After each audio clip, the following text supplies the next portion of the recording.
Good day, I'm Lorraine Mendez and this is your JIS News for Tuesday, October 3. Jamaica's tourism numbers continue to rise with stopover arrivals up 7% for the period September 1 to 21. That represents 84,402 more visitors to our shores. Permanent Secretary in the Tourism Ministry Jennifer Griffith gave the update to tourism stakeholders at the official opening of the breathless Montego Bay Resort and Spa recently.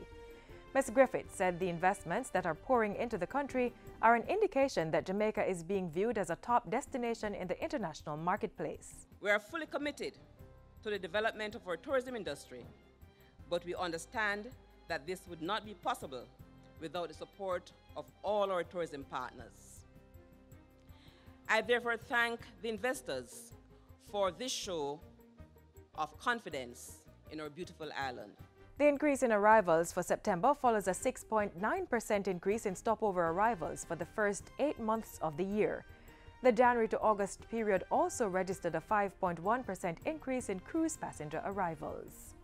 More Jamaicans are poised to be homeowners through the National Housing Trust NHT's Private Developers Program. It seeks to attract private developers to take on and finance NHT projects, thereby accelerating home ownership for low-income earners. NHT Chairman Ambassador Nigel Clark says 7 parcels of land covering 3,000 acres have been identified for the program. Since it was announced in August and advertised locally and internationally, Ambassador Clark says the program has received considerable interest from developers. He says the NHT will continue to accept submissions until the end of October, followed by a pre-qualification of participants in November. Construction is expected to begin sometime in the 2018-19 fiscal year, with the majority of the houses being built under the program to cost $5 million. If we are able to achieve these objectives, then the NHT, in partnership with our developers, will be able to add more houses at a faster pace, at more affordable costs, and to achieve the Prime Minister's objective of surpassing 15,000 in 3 years. The NHT's chairman was addressing Friday's handing over ceremony for the Berkshire Court housing scheme in Spanish Town. Prime Minister Andrew Holness says the development of the country's training institutions is vital for the success of economic growth through the logistics sector. Mr. Holness says that as global efficiency increases, so too does the need for specialized businesses and workers to serve the growing demand. The pool of ideas and human talent from these institutions is the foundation of innovation and cutting-edge solutions. The Prime Minister was speaking at the Caribbean Maritime University's inaugural Charter Day ceremony last Thursday. I am confident that the CMU will continue not only to be Jamaica's and the Caribbean leading source of talent and ideas in the areas of logistics and maritime technology, but will also be seen as one of the world's best institutions for maritime training. National Security State Minister Pernell Charles Jr. is urging developers of technology to position themselves to contribute to growth through the introduction of new platforms and ideas. Minister Charles was speaking at the UNDP Social Good Summit recently. We are thirsty for solutions. We are thirsty for those persons who are going to feel comfortable looking towards their ideals, because that, my friends, that is what is going to challenge us to push ahead and to create the Jamaica that will see no poverty, the Jamaica that will see no crime.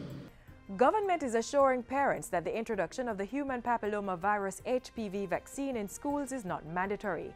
The Ministry of Education made the declaration in a release while indicating its support of the move by the Ministry of Health. The Education Ministry says parents have the option to indicate their refusal on the form that is being issued to them. It's in line with the ministry's general policy, which dictates that school nurses are not authorized to administer unprescribed drugs, such as those categorized as over-the-counter medication. Meanwhile, officers of the Ministry of Health held sensitization sessions with school nurses on Friday. The Ministry of Health has proposed that the HPV vaccine be offered to grade 7 girls in all schools. The initiative is a proactive move by the government to assist in preventing cervical cancer. Data from the ministry points to 392 women being diagnosed with cervical cancer in Jamaica each year and 185 deaths from the disease. And finally, the deadline for submissions to the inaugural Public Sector Corporate Governance Awards for public bodies has been extended to Friday, October 6. The award was launched last year by the Finance Ministry to reflect the Public Bodies Management and Accountability Act and Corporate Governance Framework. Chairman of the Private Sector Organization of Jamaica's Corporate Governance Committee, Greta Bogues, says the main objective of the award is to promote awareness and adherence to the principles of good corporate governance. We want to encourage improvements in the standards of corporate governance for public entities.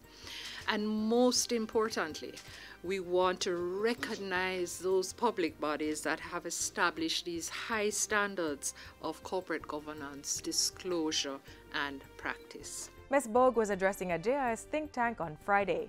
The top public bodies expected to receive the award in early December. And that's it for JIS News Today. I'm Lorraine Mendez. Thanks for watching.